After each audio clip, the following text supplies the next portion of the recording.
Hello and welcome to this early Christmas special of whatever I call this channel. Today we're going to be discussing a very important topic. Could the United States shoot down Santa Claus? As someone who discusses geopolitics and defense news for a living, I feel like this is an appropriate question to ask because personally, I think we just trust this guy way too much. And additionally, he is simply too powerful for us to just allow him to have free reign over the airspace of the entire world. I'm going to take everything into consideration for this question, leaving no stone unturned to see realistically what it would take to bring down old Saint Nick before he gets radicalized on the internet or something, and then decides to use his powers for evil. It's kind of a preemptive strike, if you will, because it's inevitable. But I already know what you're thinking. Justin, you silly goose, NORAD already tracks Santa Claus, so obviously we would be able to scramble jets and intercept him. And if you didn't know that, quick story time. Back in 1955, a Colorado Springs Sears department store ran an advertisement inviting children to call a special Santa hotline. However, via a hilarious misprinting, they published the actual phone number to the North American Aerospace Defense Command, or NORAD, which is tasked with being the early warning system for incoming nukes and bomber fleets heading towards the United States.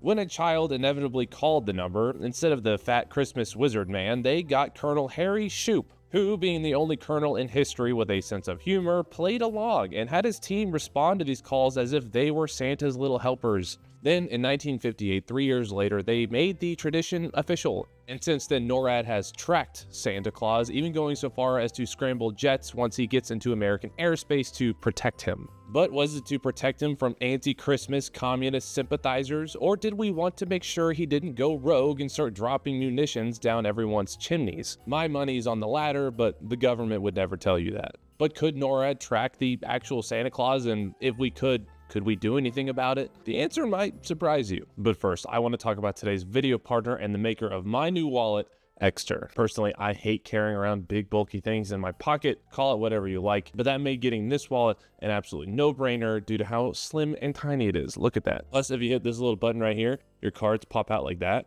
Whoa. Honestly, that's really fun. Made of premium leather and able to carry 12 different cards and cash at once while blocking RFID signals, it's the perfect gift for this upcoming holiday season and comes in 6 different colors. Or maybe you're one of those techwear ninja bros and something like the Card Holder Pro is a little bit more your speed. Made of recycled aluminum with an ergonomic modular design, it has all of the great features of the Parliament leather wallet but in a slick metal design. Finally, and honestly my favorite part of everything Ekster has to offer is the tracker card, which is great because I lose stuff all the time. Just ask anyone who's ever spent 5 seconds around me. But now with the tracker card, I don't have to worry about losing my wallet anymore because now all I have to do is look it up on the Find My app on my phone and I'll never have to guess where it is ever again. Right now, Ekster is running a 50% off sale their entire website, but if you use my link down in the description with my code Justin Taylor, all caps, one word, you'll get an additional 5% off, which if I did the math correctly is 55%, which technically is over half off. And now is the perfect time to take advantage of this special for that special person in your life this holiday season. And if anyone wants me to be their special person this holiday season, they have an overnight bag that I wouldn't mind getting in the mail sometime soon. Again, follow the link down in my description using my code Justin Taylor and you will get an additional 5% off already a 50% off sale. One more time for good measure.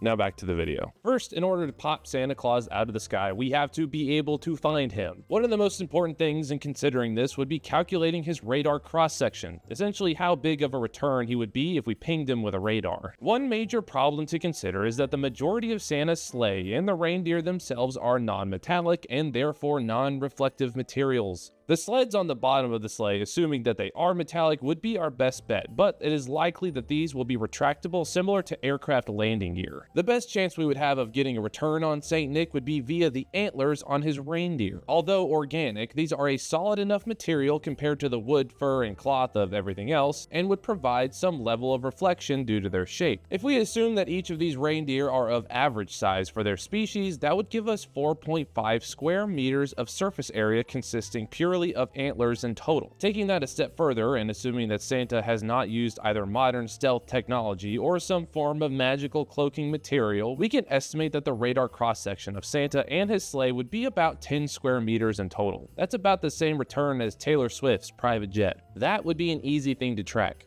However, if we assume he is using some kind of stealth technology and it is applied correctly, that could lower the RCS to a mere 0.001 square meters, which is equivalent to modern day stealth drones and damn near impossible to track unless we had confirmed eyes on, or just used every trick in the book in order to get a reading on him. Now, Rudolph's nose could provide a unique way for us to track him due to his nose having a larger heat signature than the rest of the thing. However, IR tracking is harder to do at longer ranges and would need a persistent nearby effort, so it can't really be relied upon until we've already moved into the targeting phase of bringing him down. A second layer to all this is anticipating his flight path, because that would just make things a lot easier. Now, this could go one of two ways, but it could actually work in our favor. Using the same algorithms that you use for things like GPS that calculate the most efficient route, we can calculate the most efficient route first by creating a machine learning algorithm that detects chimneys on satellite imagery. By assigning these a GPS coordinate and compiling them together into a point layer onto a program like Arc, it would be able to tell you the shortest distance you would need to travel in order to reach these points. Additionally, because Santa only visits when children are asleep, we can further refine this model by inputting time perimeters based on sunset data provided by the National Weather Service. This essentially gives us an hour-by-hour route he is most likely to take in order to efficiently hit all the homes of the children on Earth. Now, this is assuming he takes the most efficient route, which I assume he would be doing, given that the industrial output and logistics required in order to deliver multiple presents to well-behaved children in a single 24-hour period puts anything Amazon and Walmart have ever dreamed of to absolute shame. Now, even if we could 1, identify him, and 2, figure out where he is going, that still leaves us with the fact that he's probably going to be going pretty freaking fast. Not only is he going incredibly fast, but he will be rapidly changing direction as he hits different houses. Now, my idea on this is that because he can only deliver presents when the children are sleeping, it's going to be roughly around the same time. And he also just can't rush forward ahead of the sunset when children aren't asleep, so he has to stay confined to these little spaces on Earth when it's pitch black. Additionally, the length of day and night cycles is tied to how far away you are from the equator and what time of year it is. Combine all that together, and Alaska is the ideal location in order for us to take down Santa Claus. Additionally, because of the low population density, we lower the risk of overall civilian casualties of any kind of debris field this is going to cause. Now, if Santa did become an existential threat, I don't think the United States would care too much about civilian casualties when it came to taking him down, but it is a nice byproduct that Santa delivering presents at night means we can get a few fewer civilian casualties. The only downside is that because Santa exclusively flies around areas that have small children in the immediate area, well, let's just say some families won't have to buy as many presents next year. But what would we even shoot him down with? That is a tricky question, because we will have to manage speed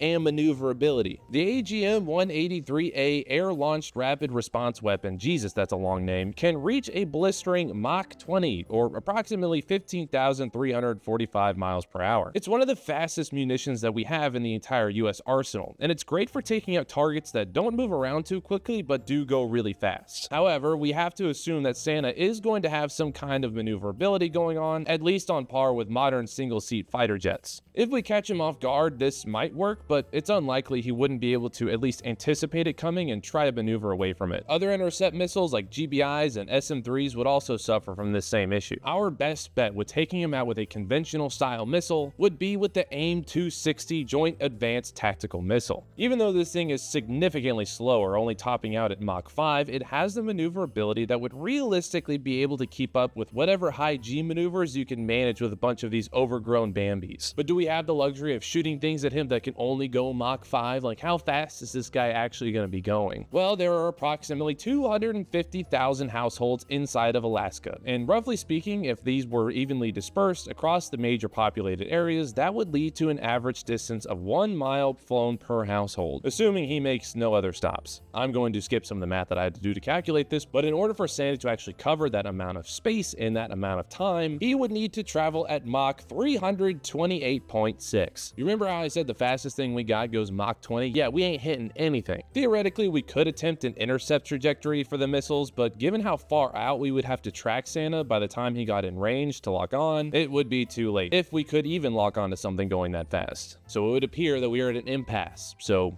What are our other options? Well, we have directed energy weapons, and because those travel at the speed of light, we would be able to get a direct hit on the sleigh. But the issue is, would that actually take it down? Let's assume it's the reindeer and not the actual sleigh that is allowing the whole thing to fly. The most powerful laser we have in our arsenal is the Helios 150 kilowatt laser, designed for maritime defense. Doing the math and assuming that the flying reindeer are of average size for their species, it would take about 7 seconds in order to fully incapacitate each. Meaning, if we assume 10 reindeer, because Rudolph is included in this scenario, we need to allot 1 minute and 10 seconds of firing time in order to take them all out. The issue is that with Santa flying at Mach shit fire, in 70 seconds he can cover 4,860 miles. Even under the best of scenarios, the Helios laser would only have a range of 3.1 miles, which, if we do even more math, Santa and his flying abominations would be in range of our lasers for exactly 0.044 seconds. That is not enough. Is there any hope? Are we really just doomed if the big guy decides to hop on the Santa Cell bandwagon and get tired of nothing ever happening, and decides that us mortals have had it too good for too long? Well, drastic times call for drastic measures, as they say, and the answer might not lie in the most futuristic pieces of technology that we can muster, and in fact, the answer to our problem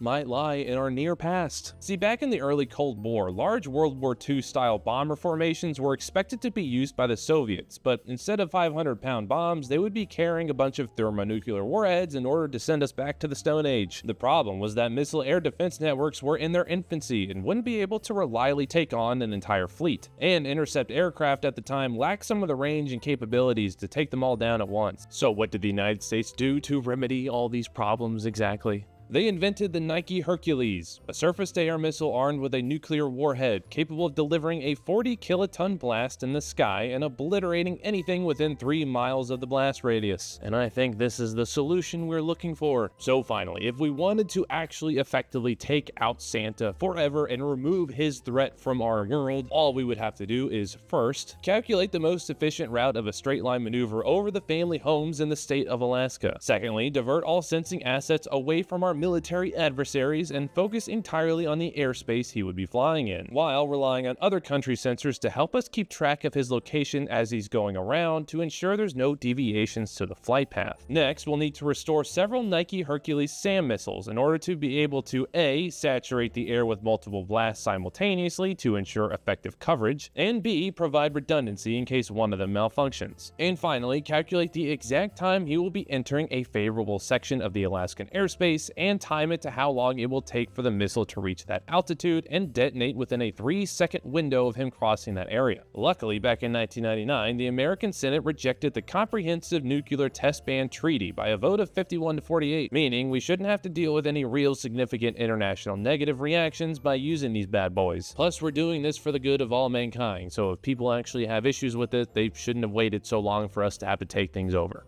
Unfortunately, we will not be able to evacuate any families because if we did, then Santa would not go to those locations, so maybe we can decide based on a raffle system who has to sit underneath the giant nuclear fire blast. But if we manage to do all of these things and Santa doesn't use some kind of magic powers to destroy all of us in the meantime, I think we have a real shot at taking this guy out once and for all. Thank you for watching, please subscribe, and Merry Christmas.